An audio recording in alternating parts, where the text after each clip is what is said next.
ఆదికాండము 31వ అధ్యాయము మొదటి వచనం.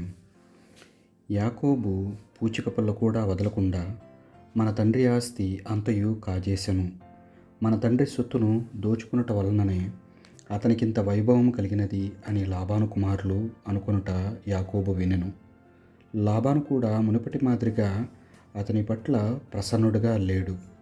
అప్పుడు దేవుడు యాకోబుతో, నీ పితరుల దేశంలో ఉన్న బంధువుల యొద్దకు వెళ్ళిపోము, నేను నీ వెన్నంటి ఉందును అని చెప్పెను. కావున యాకోబు రాహేలును లేయాను పొలంలోనున్న తన మందల వద్దకు పిలిపించి వారితో, మీ తండ్రి మునుపటి వలె నా పట్ల ప్రసన్నుడుట లేదు. అయినప్పటికీ మా తండ్రి కొలిచిన దేవుడు నాకు తోడ్పడెను. నేను మీ తండ్రికెట్లు వెట్టి చాకిరి చేసినో మీకు తెలియను, కానీ అతడు నన్ను మోసగించెను. ఇప్పటికీ 10 మార్లు అతడు నా జీతమును మార్చి ఉండెను. దేవుడు మీ తండ్రి వలన నాకు ఏ అపాయము కలగకుండా కాపాడెను. లాబాను పొడలు గల మేకల పిల్లలను నీ జీతము క్రింద కట్టుకొనమన్నప్పుడు మందలో అన్నియు పొడలు గల మేకపిల్లలే పుట్టెను. చార్లు గల మేకపిల్లలను నీ జీతం క్రింద తీసుకొనమని అన్నప్పుడు మందలో అన్నియు చార్ల మేక పిల్లలే పుట్టెను. దేవుడు మీ తండ్రి పశువులన్నిటినీ నా ఆధీనముకిచ్చెను. మందలు ఎదకు వచ్చిన ఋతువులో నాకు ఒక కల వచ్చెను.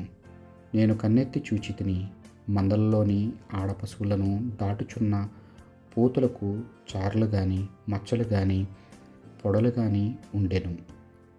కలలో దేవుని దూత యాకోబు అని పిలిచెను. చిత్తము ప్రభువు అని నేనంటిని. అంతటా దేవుని దూత, అదిగో చూడుము, మందలోని మేకలను గొర్రెలను దాటుచున్న పోతులకు చారులు గాని మచ్చలు గాని పొడలు గాని ఉన్నవి. లాబాను నీకెంత అపకారము చేసెనో చూచి నేనే ఈ పని చేస్తిని. నీవు స్తంభమునకు తైలాభిషేకము చేసి మ్రొక్కుకొన్న బేతేలులో నీకు ప్రత్యక్షమైన దేవుడను నేనే. వెంటనే ఈ దేశం విడిచి నీవు పుట్టిన చోటికి తిరిగి పొమ్ము అని చెప్పెను. రాహేలు లేయా యాకోబుతో, మాకిక తండ్రి ఇంటిలో పాలు పంపకములు లేవు. అతడు మమ్మును మాత్రము కాని వారిగా చూచుట లేదా? మా తండ్రి మమ్ము విక్రయించి వచ్చిన సొమ్మంతా తానే మ్రింగెను. దేవుడు మా తండ్రి చేతికి చిక్కకుండా చేసిన సొమ్మంతా మాది, మా పిల్లలది. కావున దేవుడు చెప్పినట్లే చేయుము అనిరి. యాకోబు వెంటనే తన కుమారులను ఇల్లాండ్రనందరినూ ఒంటెల మీద ఎక్కించెను. వస్తువాహనములను ప్రోగు చేసుకుని పద్దనారంలో గడించిన గొర్రెల మందలను మేకల గుంపులను పశు సమూహములను తోలుకొని కనానులోనున్న తండ్రి ఇస్సాకు కడకు బయలుదేరెను. లాబాను గొర్రెల ఉన్ని కత్తెర వేయించుటకు వెళ్ళెను. అప్పుడు రాహేలు తన తండ్రికి చెందిన గృహదేవతా విగ్రహములను దొంగిలించెను. తన ప్రయాణము మాట రహస్యముగా నుంచి యాకోబు అరమీయుడకు లాబాను మోసగించెను. తనకు ఉన్నదంతయు చక్కబెట్టుకొని యాకోబు పారిపోయాను. అతడు యూఫ్రటీసు నదిని దాటి పర్వతమయమైన గిలాదు వైపు వెళ్ళెను. లాబాను 3 రోజుల తర్వాత యాకోబు పారిపోయినన్న మాట వినెను. అతడు చుట్టుపక్కలను వెంట పెట్టుకుని పోయి 7 రోజుల పాటు యాకోబును వెంటాడి చివరకు అతనిని గిలాదు కొండ మీద పట్టుకొనెను. కానీ ఆ రాత్రి దేవుడు అతనికి కలలో కనబడి, జాగ్రత్త, యాకోబునకు ఏమాత్రం హాని చేయవలదు అని అరామేయుడకు లాబానును హెచ్చరించెను. లాబాను పట్టుకున్నప్పుడు యాకోబు గిలాదు కొండ నేలలో గుడారములు వేసుకొని ఉండెను. ఆ కొండనేల ఎందే లాబాను కూడా చుట్టూ పక్కాలతో గుడారములెత్తెను. లాబాను యాకోబుతో, ఇది ఏమి పని? నీవు నన్ను మోసగించితివి. కత్తితో చెరపట్టిన వారి మాదిరిగా నా కుమార్తెలను తీసుకొని వచ్చితివి. నాతో చెప్పకుండా గుట్టుగా పారిపోయి వచ్చితివేలా? నాకు తెలిసినచో నిన్ను సంతోషముగా మేళతాళములతో సాగనంప ఉండేవాడును కదా. నీవు వచ్చినప్పుడు నా కుమార్తెలను వారి పిల్లలను కడసారిగానైనను ముద్దాడనీయలేదు. వారితో ఒక్క మాటైనా మాట్లాడనీయలేదు. ఎంత తెలివి తక్కువ పని చేసితివి. నీకు కీడు చేయుట నాకును చేతనగును. కానీ నిన్న రాత్రి మీ తండ్రి దేవుడు నాతో మాట్లాడినప్పుడు జాగ్రత్త, యాకోబుతో మంచి గాని చెడు గాని మాట్లాడవలదు అని హెచ్చరించెను. ఇంటి మీద బెంగపెట్టినచో నీవు నీ తండ్రి ఇంటికి మరలిపోయేదవు గాక. కానీ నా దేవతలను దొంగిలించితివేలా అనెను. అంతటా యాకోబు, నీవు నీ కుమార్తెలను బలాత్కారముగా తీసుకొని పోవుదువేమో అని భయపడి తిని, నీ దేవతా విగ్రహములను దగ్గర పెట్టుకొని వారికి చావు మూడినదని తెలుసుకొనుము. ఇదిగో, ఇక్కడ ఉన్న మన బంధువుల ఎదుట వెదకి నీదేదైనా పూచిక పుల్లంతా నా దగ్గర ఉనచో తిరిగి తీసుకొనుము అనెను. రాహేలు దేవతా విగ్రహములను దొంగిలించినదని యాకోబునకు తెలియదు. లాబాను లేయా యాకోబుల గుడారములో దాసి స్త్రీల గుడారములో వెదకను. అతనికి ఏమీ కనబడలేదు. అతడు లేయా గుడారము నుండి రాహేలు గుడారమునకు వెళ్ళెను. రాహేలు దేవతా విగ్రహములను తీసుకుని పోయి ఒంటె జీను క్రింద పెట్టి దాని మీద కూర్చుండి ఉండెను. లాబాను కంట ఒత్తి పెట్టుకుని గుడారమంతయు వెదికెను, కానీ అతనికి ఏమీ దొరకలేదు. అంతటా రాహేలు తండ్రితో, అయ్యా, నీ ముందు లేచి నిలబడలేనిది తప్పు పట్టము, నేను కడగానుంటిని అనెను. ఎంత వెదికనను లాబాను గృహదేవతా విగ్రహములను కనుగొనలేకపోయాను. యాకోబు కోపంతో రగిలిపోయాను. అతడు లాబాను మందలించుచు, నేను చేసిన తప్పేమి? నేను ఏ పాపం చేసితిని? నీవు ఇట్లు నొరగలు గ్రక్కుచుగొనుచు వచ్చి నన్ను వెంటాడితివి. నీవు నా సామాగ్రి అంతటినీ వెతికినను నీ గృహ సామాగ్రిలోని వస్తువు ఒకటైనను నీకు కనబడినదా? కనబడినచో ఇదిగో, నా వారు నీ వారు అందరూ ఇక్కడనే ఉన్నారు కదా, వీరి ముందు పెట్టుము. వీరే ఉన్న మన ఉభయుల మధ్య తగిన తీర్పు తీర్చెదరు. నేను నీ దగ్గరనున్న 20 ఏండ్లలో ఏనాడును నీ గొర్రెలలో కానీ నీ మేకలలో కానీ ఒక్కటి కూడా వట్టుకొని పోలేదు. నీ మంద పొట్టేళ్లను నేను తినలేదు. క్రూర మృగుల వాతబడిన వానిని ఒక్కదానిని కూడా నేను నీ ఎదుటకు తీసుకుని రాలేదు. నేనే ఆ నష్టము పెట్టుకుంటుని. పగలు కానీ రేయి కానీ ఎవ్వరూ దేనిని దొంగిలించినను నీవు వెంటనే నా యొద్దకు నష్టపరిహారము పుచ్చుకొంటివి. పగలు నిప్పులు చెరుగు ఎండకు మాడిపోతిని, రేయి మూడమంచునకు ముద్దయిపోతిని. ఏనాడు కంటి మీద కునుకు పడలేదు. ఈ రీతిగా 20 ఏండ్ల పాటు నీ ఇంటిలో పడియుంటిని. నీ కుమార్తెలిద్దరి కొరకు 14 ఏండ్లు బండచాకిరి చేసితిని. నీ మందల కొరకు 6 ఏండ్ల పాటు వడలు గుల్ల చేసుకుంటిని. నీవు కనీసము 10 పర్యాయములైన నా జీతము గూర్చి యుందువు. మా తండ్రి దేవుడు అబ్రహాము దేవుడు ఇస్సాకు భయపడిన దేవుడు నాకు తోడ్పడకున్నా నీవు నన్ను వట్టి చేతులతో పంపిడి వాడవే. దేవుడు నా కాయ కష్టమును నా బాధలను చూచి గత రాత్రి నిన్ను మందలించను అనెను. లాబాను యాకోబునకు బదులు చెప్పుచు, ఈ కుమార్తెలు నా కుమార్తెలే, ఈ పిల్లలు నా పిల్లలే, ఈ మందలు నా మందలే. నీవు చూచుచున్నదంతయు నాదే. ఇక నా కుమార్తెలకు వారు కనిన పిల్లలకు నేడు నేనేమి చేయగలను? ఇటు రమ్ము, నేను ఒక ఒడంబడిక చేసుకుందుము. అది నీకు నాకు నడుమ సాక్షిగా నుండును అనెను. అందుచే యాకోబు ఒక పెద్ద రాతిని తీసుకొని దాన్ని సమముగా నిలబెట్టెను. అప్పుడు అతడు రాళ్ళు ప్రోగు చేయవడని తన వారికి చెప్పెను. వారు రాళ్ళు తెచ్చి కుప్ప చేసిరి. దాని దగ్గరనే వారు కలిసి భోజనములు చేసిరి. లాబాను దానికి యహగార్ సహదూత అను పేరు పెట్టెను. యాకోబు దానికి గలేదు అను పేరు పెట్టెను. అంతటా లాబాను, ఈ కుప్పయే నీకు నడుమ సాక్షిగా నుండును అనెను.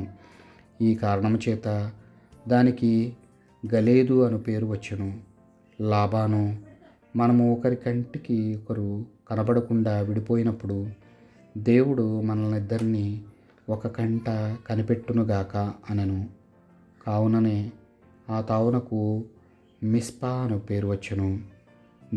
అతడు యాకోబుతో, నీవు నా కుమార్తెలను హింసించినను ఎవరు చూడ్చుట లేదు కదా అని ఇతర స్త్రీలను పెండ్లాడినను దేవుడు నీకు నాకు నడుమ సాక్షిగా నుండును గాక అనెను. లాబాను యాకోబుతో ఇంకనూ మాట్లాడుచు, నీకు నాకు నడుమ నేను పేర్చిన ఈ కుప్పను చూడుము, నేను నిలిపిన ఈ స్తంభమును చూడుము. ఈ కుప్ప ఒక సాక్షి, ఈ స్తంభం మరొక సాక్షి. నీకు హాని చేయుటకు నేను ఈ కుప్ప దాటి వైపుకు రాను.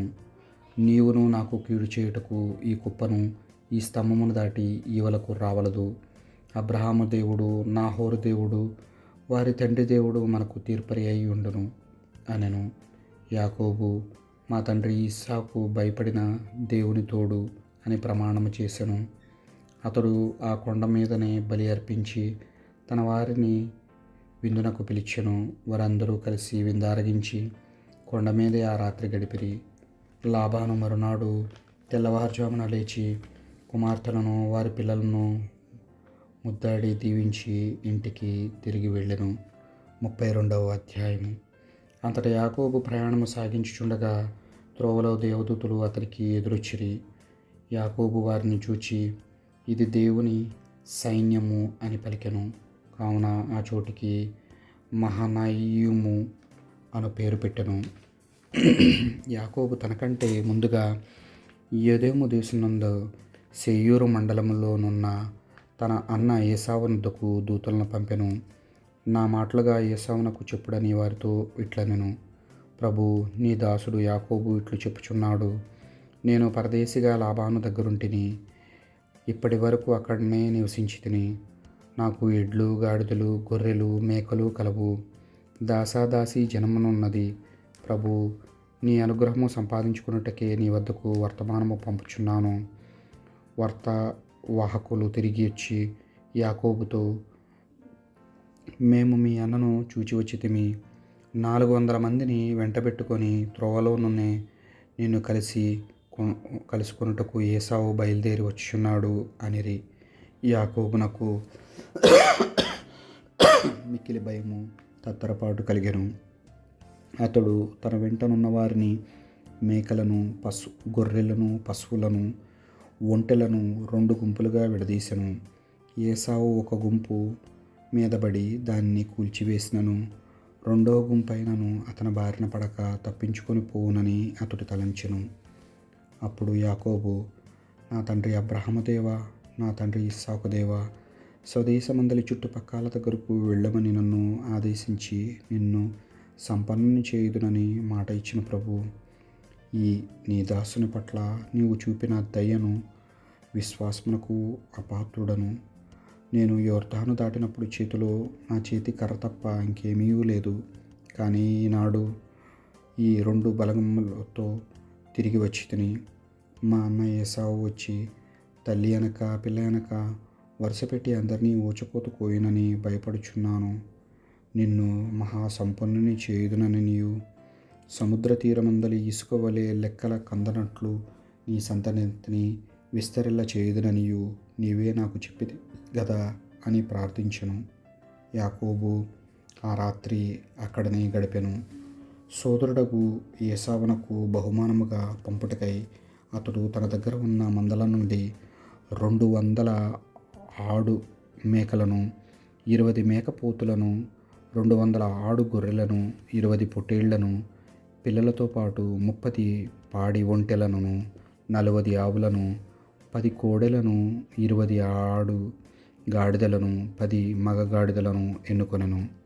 అతడు విడివిడిగా ఒక్కొక్క మందకును ఒక్కొక్క దాసునకు అప్పచెప్పి, మీరు నాకంటే ముందుగా సాగిపోండు, మందకు నడుమ ఎడముండునట్లు చూడుడు అని చెప్పాను. అప్పుడు మొదటి మందవానికి, మా సోదరుడు ఏసావు త్రోవలో నిన్ను కలుసుకొని, నీవు ఎవరివాడవు, ఎక్కడికి వెళుచున్నావు, నీవు తోలుకొని పోచున్న ఈ మంద ఎవరిది అని అడిగినచో నీవు అతనితో, ఇది మీది దాసుడకు యాకోబు మంద, మా ఏలికాగు ఏసావునకు దీన్ని కానుకగా పంపెను. ఆయన మా వెనుకనే వచ్చుచున్నాడు అని చెప్పుము అని తెలియజేసెను. ఏసావు కలిసినప్పుడు మీరు ఆయనతో చెప్పవలసిన మాటలివియే అని యాకోబు రెండవ వాణ్ణి మూడవ వాణ్ణి మందల వెంటనున్న వారందరినీ ఆజ్ఞాపించెను. మీ దాసుడు యాకోబు మా వెనుక వచ్చుచున్నాడని కూడా తెలియజేయుడు అనెను. నేను ముందుగా పంపిన ఈ కానుకలతో అతనికి కోపం చల్లారునట్లు చేసేదను. ఇక ఆ తరువాత అతనికి సముఖమునకు వెళ్ళినప్పుడు అతడు నన్ను సాదరముగా చూచును అని యాకోబు తనలో తాను అనుకొనెను. కావున యాకోబు తనకంటే ముందుగా కానుకలు పంపెను. అతడు విడిది ఎందే ఆ రాత్రి గడిపెను. యాకోబు రాత్రివేళ లేచి తన భార్యలను ఇద్దరును, దాసీ స్త్రీలను ఇద్దరును, కొడుకులను 10 నొకండ్రును వెంటబెట్టుకుని పోయి యబ్బోకు రేవు దాటెను.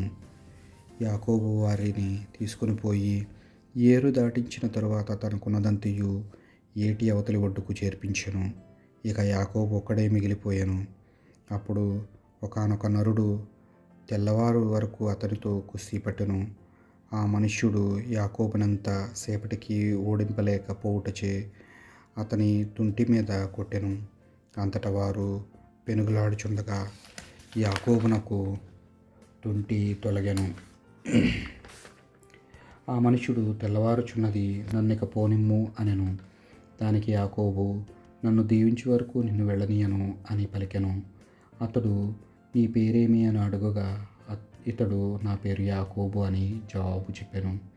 ఆ మనుష్యుడు, ఇక ముందు నీకు యాకోబు అను పేరు కాక ఇశ్రాయేలు అను పేరు ఉండును. నీవు దేవునితో మానవులతో పోరాడి గెలిచితివి, కావున నీకు ఆ పేరు కలుగును అని చెప్పెను. యాకోబు, దయచేసి నీ పేరును చెప్పుము అని అడిగెను. దానికి ఆ మనుష్యుడు, నా పేరడుగనేలా అని అక్కడనే యాకోబును దీవించెను. నేను దేవుని ముఖాముఖిని చూచితిని, అయినను బ్రతికి బయటపడితిని అనుకొని. ఆమేన్.